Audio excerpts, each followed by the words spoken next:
నమస్కారం SDV news కి స్వాగతం ముందుగా ఈనాటి ముఖ్య అంశాలు జనసేన నేత పీతల మూర్తి యాదవ్ ఆరోపణలపై స్పందించిన సీఎస్ జవహర్ రెడ్డి ఎసైన్డ్ భూములు కొట్టేసినట్లు వస్తున్న ఆరోపణలను ఖండించిన సీఎస్ జవహర్ రెడ్డి దొంగలు ఊర్లు పంచుకున్నట్లుగా జగన్ రెడ్డి గ్యాంగ్ పేదల భూములను దోచుకుని పంచుకుంటున్నారంటూ మండిపడ్డ టీడీపీ పాలిట్ బ్యూరో సభ్యులు వర్లరామయ్య ఇసుక కొరత తీవ్రంగా వేధిస్తుందని ధరలు రెట్టింపు కావడంతో భవన నిర్మాణ పనులు లేక కార్మికులు తీవ్ర ఇబ్బందులు పడుతున్నారన్న సిపిఎం రాష్ట్ర కార్యదర్శి వర్గ సభ్యులు సిహెచ్ బాబురావు విశాఖలో వెహికల్ రాంగ్ పార్కింగ్ పై కన్నెర్ర చేసిన సిపి ఐఎన్ఆర్ నగర వ్యాప్తంగా స్ట్రైకింగ్ ఫోర్స్ ని ఏర్పాటు చేసిన సిపి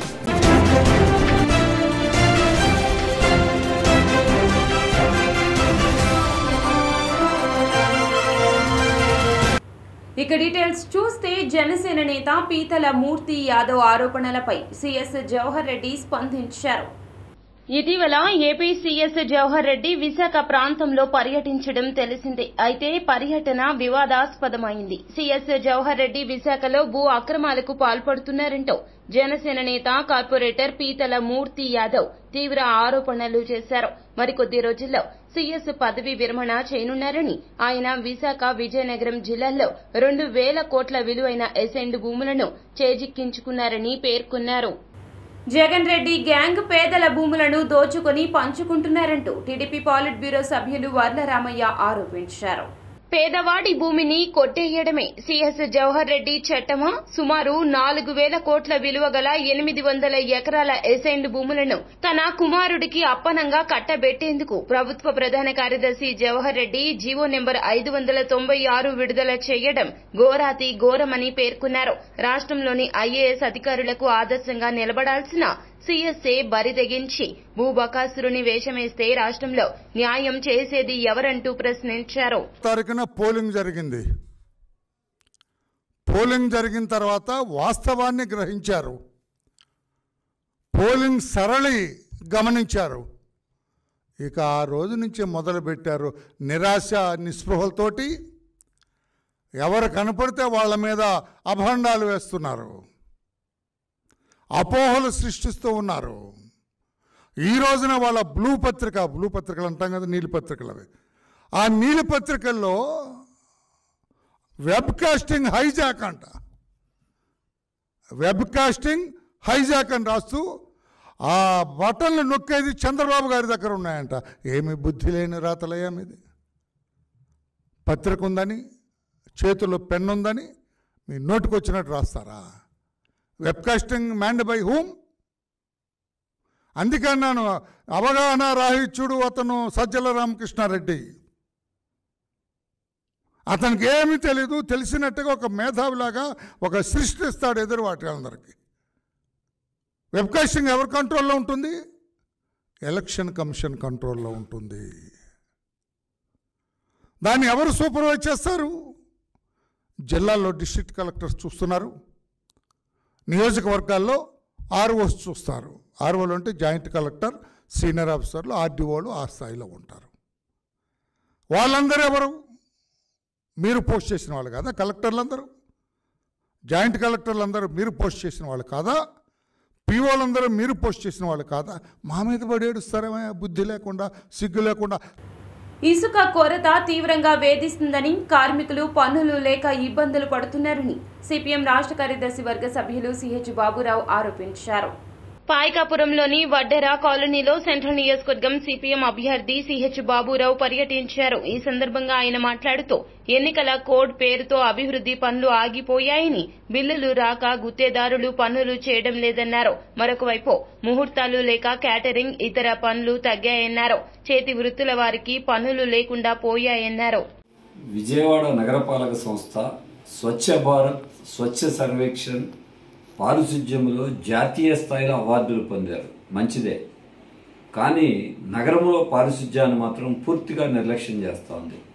అటు ప్రభుత్వం కానీ కార్పొరేషన్ కానీ చెత్త పన్ను పేరుతో బలవంతంగా వసూలు చేస్తున్నారు. కోట్లాది రూపాయలు జనం దగ్గర వసూలు చేసిన చెత్త పన్నుని బడా కాంట్రాక్టర్లకి క్లాప్ అనేటువంటి క్లీన్ ఏపీ పథకంలో వాహనాలు పెట్టి ఆ కాంట్రాక్టర్లకు దోచిపెడుతున్నారు. చిన్న చిన్న పనులు చెత్త ఎత్తేటువంటి తోపుడు బళ్ళు కానీ ఇతర వాహనాలు కానీ రిపేర్లకు వస్తే రిపేర్లు కూడా చేయించట్ల. చక్రాలు ఊడిపోయి, బ్రేకులు ఊడిపోయి, పారిశుధ్య కార్మికులందరూ ఎత్తిన చెత్తని మళ్లీ దాంట్లో వేస్తే అదే కింద పడిపోయి ఇంత ఘోరంగా ఉంటే వాడు కళ్ళు కనపట్లేదా? దీంతో ఇక రిపేర్లు కూడా పారిశుధ్య కార్మికులే వేల రూపాయలు ఖర్చు పెట్టి చేయించుకోవాల్సి వస్తుంది. ఇంతకంటే దుర్గతి ఇంకేముంటుంది?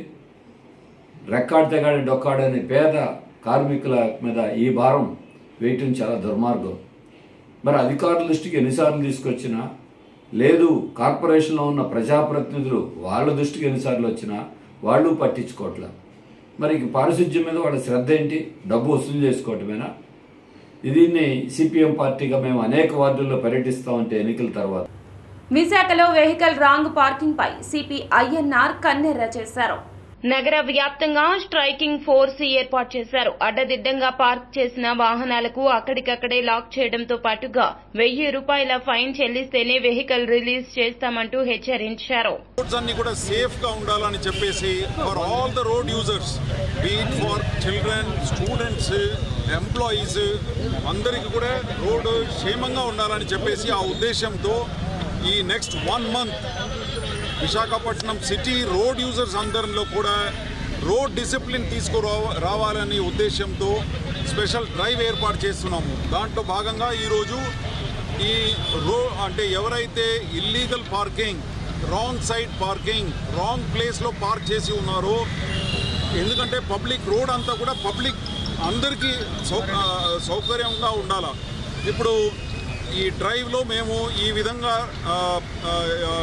ఏమంటారు వీల్ లాక్స్ దాదాపు 200 వీల్ లాక్స్ కొన్నామండి.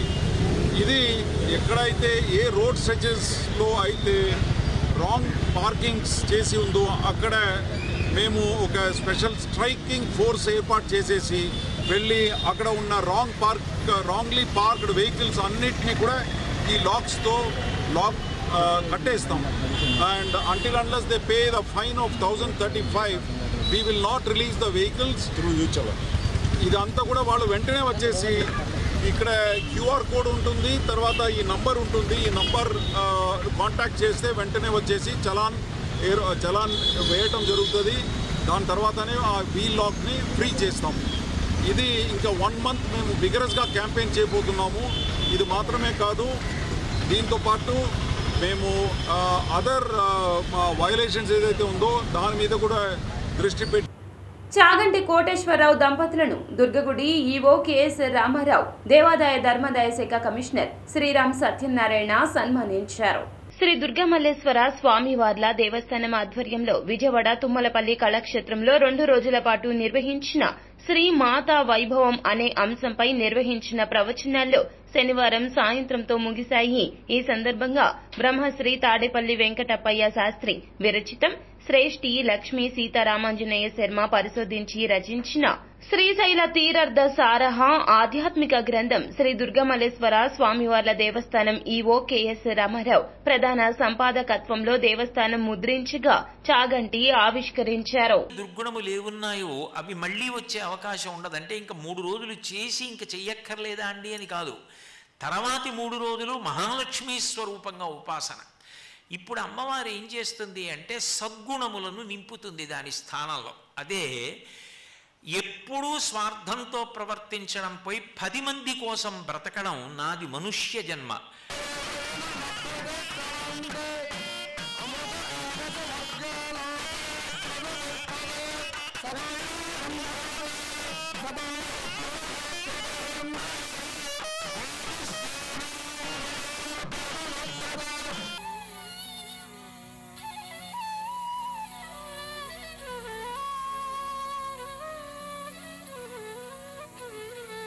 నగరంలో పడిన వర్షానికి రహదారులు అన్నీ కూడా జలమయమయ్యాయి.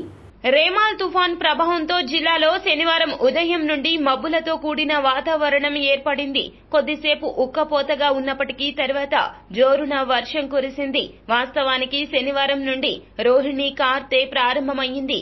రోహిణికి 3 రోజుల ముందు నుంచి ఉష్ణోగ్రతలు ఎక్కువగా నమోదవుతాయి. రేమాల్ ప్రభావంతో వాతావరణంలో ఒక్కసారిగా మార్పులొచ్చాయి. వేడిగా ఉన్న వాతావరణం ఒక్కసారిగా చల్లబడింది. విజయవాడ నగరంలో ఉదయం నుండి సాయంత్రం వరకు వర్షం కురిసింది. ఓటమి ఖాయమని తెలియడంతో విచక్షణ కోల్పోతున్నారంటూ టీడీపీ అధినేత చంద్రబాబు మండిపడ్డారు. అందుకే టీడీపీ కార్యకర్తలపై వైసీపీ శ్రేణులు రౌడీలు దాడులకు పాల్పడుతున్న సంఘటనలు ఎక్కువ అవుతున్నాయని పేర్కొన్నారు. చిత్తూరు జిల్లా కుప్పం నియోజకవర్గం 89 పెద్దూరులో టీడీపీ కార్యకర్త శేషాద్రిపై దాడి జరిగింది. ఈ ఘటనపై చంద్రబాబు స్పందించారు. తమ కార్యకర్త శేషాద్రిపై వైసీపీ శ్రేణుల దాడిని ఖండిస్తున్నట్లు తెలిపారు. దాడులకు పాల్పడిన వారిపై పోలీసులు చర్యలు చేపట్టాలంటూ డిమాండ్ చేశారు. ఏపీలో పోలింగ్ రోజున ఆ తర్వాత పలు హింసాత్మక ఘటనలు జరిగిన సంగతి తెలిసిందే. తిరుపతి, పల్నాడు, అనంతపురం జిల్లాలు అల్లర్లతో అట్టుడిగాయి. ఈ నేపథ్యంలో రాష్ట్ర ప్రభుత్వం ప్రతి జిల్లాకు ప్రత్యేక పోలీస్ అధికారులను నియమించింది. అడిషనల్ ఎస్పీ, డీఎస్పీ స్థాయి అధికారులను నియమిస్తూ డీజీపీ హరీష్ కుమార్ గుప్తా ఉత్తర్వులు జారీ చేశారు. మొత్తంగా 56 మంది ప్రత్యేక అధికారులను నియమించడం జరిగింది. బంగాళాఖాతంలో ఏర్పడిన వాయుగుండం తుఫానుగా మారుతుందని భారత వాతావరణ సంస్థ వెల్లడించింది. ఏపీలో ప్రస్తుతం కురుస్తున్న వర్షాలకు ఉపరితల ద్రోణి కారణమని ఐఎండీ పేర్కొంది. రాజస్థాన్ నుండి విదర్భ, తెలంగాణ మీదుగా బంగాళాఖాతం వరకు ఈ ద్రోణి విస్తరించినట్లు వెల్లడించింది. ద్రోణి ప్రభావంతో రాష్ట్రంలో ఈ రోజు, రేపు కూడా విస్తారంగా వర్షాలు కురుస్తాయని, రాయలసీమ, కోస్తాంధ్ర జిల్లాల్లో ఉరుములతో కూడిన మోస్తరు వర్షాలు కురుస్తాయని వివరించింది. మంగళవారం నుండి ఏపీలో పొడి వాతావరణం ఉంటుందని తెలిపింది. అవకాశం ఉంది. తుఫానుగా మారినట్లయితే ఈ పరిసర ప్రాంతంలో కేంద్రీకృతం అవడానికి అవకాశాలు ఉన్నాయి. అయితే ఇప్పుడు ఉన్న క్లౌడ్ బ్యాండ్ అంతా కూడాను మొత్తం ఇది పశ్చిమ మధ్య బంగాళాఖాతం, ఇది తూర్పు మధ్య బంగాళాఖాతం. వార్తలు ముగించే ముందు ముఖ్య అంశాలు మరోసారి. జనసేన నేత పీతల మూర్తి యాదవ్ ఆరోపణలపై స్పందించిన సీఎస్ జవహర్ రెడ్డి. ఎసైన్డ్ భూములు కొట్టేసినట్లు వస్తున్న ఆరోపణలను ఖండించిన సీఎస్ జవహర్ రెడ్డి. దొంగలు ఊర్లు పంచుకున్నట్లుగా జగన్ రెడ్డి గ్యాంగ్ పేదల భూములను దోచుకుని పంచుకుంటున్నారంటూ మండిపడ్డ టీడీపీ పాలిట్ బ్యూరో సభ్యులు వర్లరామయ్య. ఇసుక కొరత తీవ్రంగా వేధిస్తుందని, ధరలు రెట్టింపు కావడంతో భవన నిర్మాణ పనులు లేక కార్మికులు తీవ్ర ఇబ్బందులు పడుతున్నారన్న సిపిఎం రాష్ట్ర కార్యదర్శి వర్గ సభ్యులు సిహెచ్ బాబురావు. విశాఖలో వెహికల్ రాంగ్ పార్కింగ్ పై కన్నెర్ర చేసిన సిపిఐఎన్ఆర్. నగర వ్యాప్తంగా స్ట్రైకింగ్ ఫోర్స్ ని ఏర్పాటు చేసిన సిపి. ఎస్డీవీ న్యూస్ సమాప్తం. నమస్కారం.